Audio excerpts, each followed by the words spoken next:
A jurista Janaína Pascoal, em pronunciamento na Assembleia Legislativa de São Paulo, sugeriu ao Procurador-Geral do Estado, aos membros do Ministério Público e do Judiciário e aos deputados que exigem medidas radicais que afetam a economia, que abram mão da totalidade dos seus salários, ao menos enquanto durarem as medidas que impõem pela força à população. Janaína explicou que os responsáveis pela imposição das medidas têm seus vencimentos garantidos e estão penalizando aqueles que produzem a riqueza do país. Assista. Mas eu gostaria que o Procurador-Geral, os membros do Ministério Público, os membros do Poder Judiciário, deputados federais, deputados estaduais, todas as autoridades que têm seus altos salários garantidos no fim do mês, que refletissem sobre essa convicção, sobre o uso da força, que estão usando a força quando denunciam, quando indiciam, quando autuam, para que as pessoas não saiam, principalmente para trabalhar. Eu peço que essas pessoas reflitam e já que é necessário fechar, que pelo menos por esses períodos de fechamento, que abram mão da totalidade de seus salários. Esses salários haveriam de ser reduzidos ao menos à metade.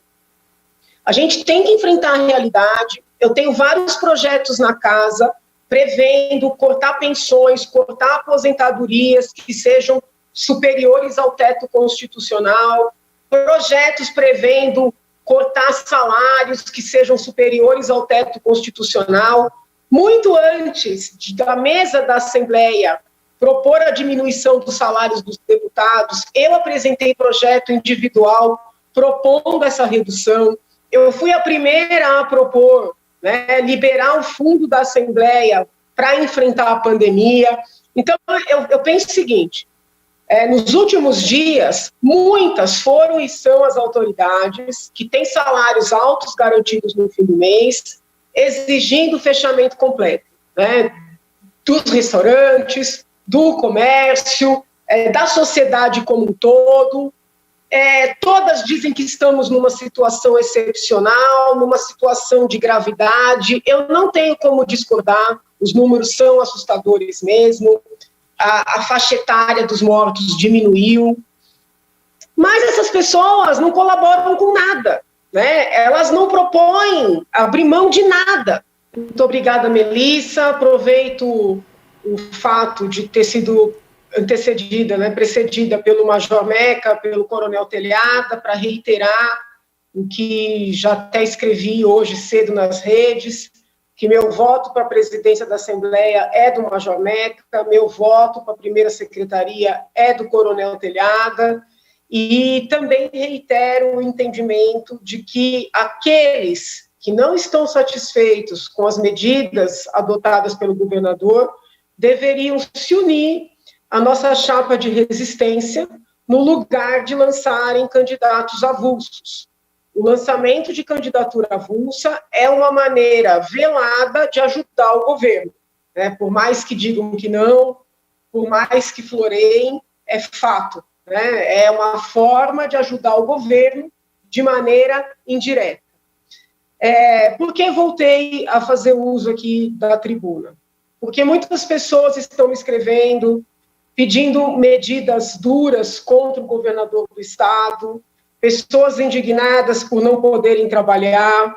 Eu sou solidária aos pleitos dessas pessoas, à indignação dessas pessoas.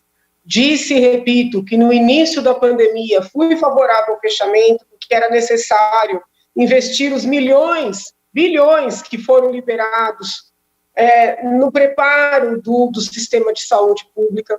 Infelizmente, as medidas adotadas não foram as que eu considerava ideais. Hoje, o próprio governador reconheceu, há alguns dias, o próprio secretário de saúde também reconheceu. Que medidas poderiam ser tomadas? O afastamento. A senhora tem que conseguir dar andamento para o impeachment. O recebimento de um pedido de impeachment é ato privativo do presidente da Assembleia. Hoje, o presidente da Assembleia é o deputado Cauê Macris, do PSDB. Se né, a tendência da casa se concretizar, e acredito, infelizmente, que se concretizará, a partir de terça-feira, o presidente da Assembleia será o deputado Carlão Pecchinattari, que é ainda mais partidário do governador João Dória do que o próprio deputado Cauê Macris. O que significa que as chances de um pedido de impeachment ser recebido vão para baixo de zero, né? São negativas.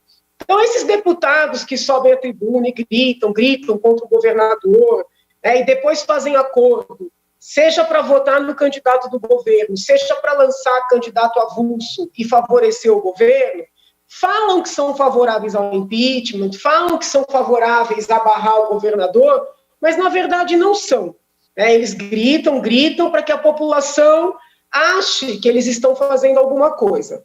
Os e-mails que eu estou recebendo são e-mails muito críticos, né? Pessoas exigindo medidas, outras dizendo que eu tenho que parar de ser tão polida, que eu não devo usar o juridiquês, que eu tenho que xingar, que eu tenho que gritar. Sinto muito. Quem votou em mim com essa expectativa votou errado.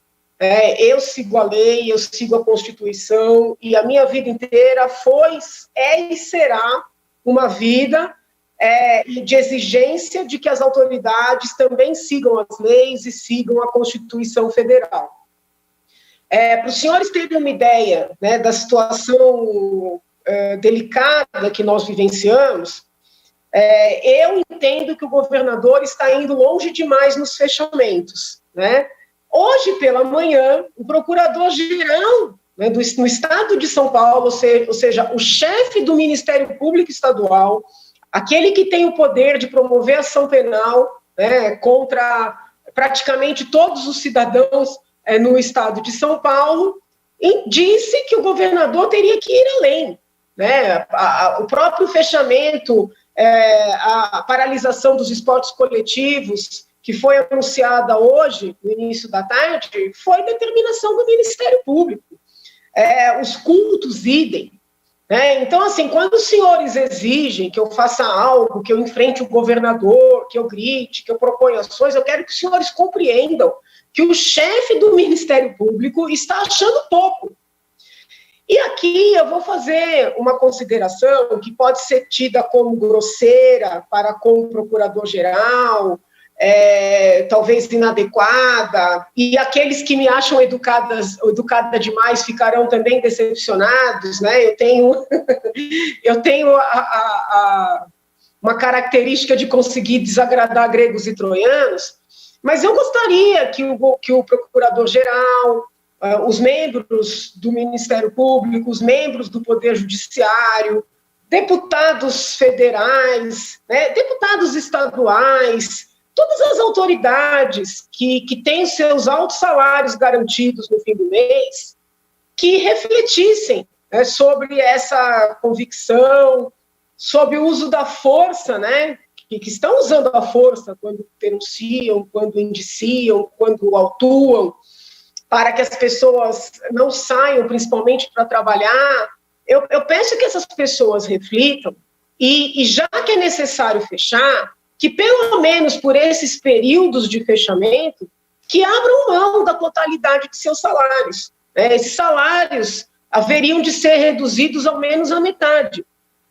A gente tem que enfrentar a realidade. Eu tenho vários projetos na casa prevendo cortar pensões, cortar aposentadorias que sejam superiores ao teto constitucional, projetos prevendo cortar salários que sejam superiores ao teto constitucional.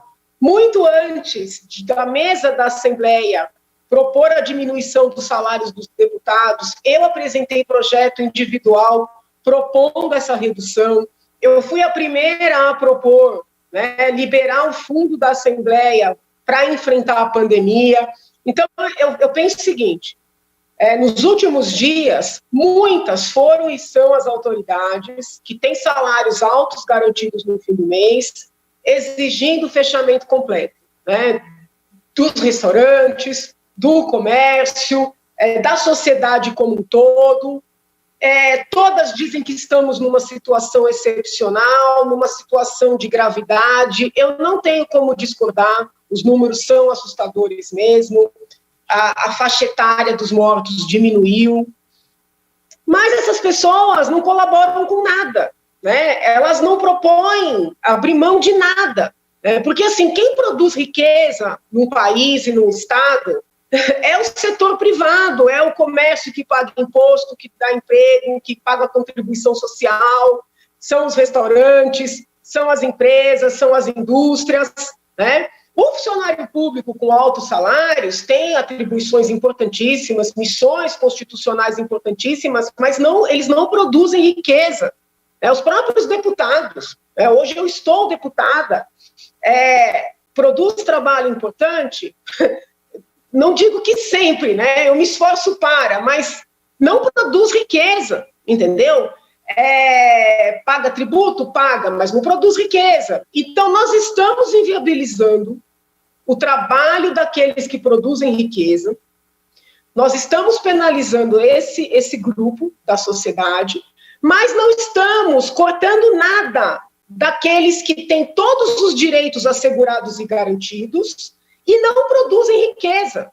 E são os que estão determinando a paralisação daqueles que produzem riqueza. Então, é um momento de crise, é um momento grave, é um momento sério.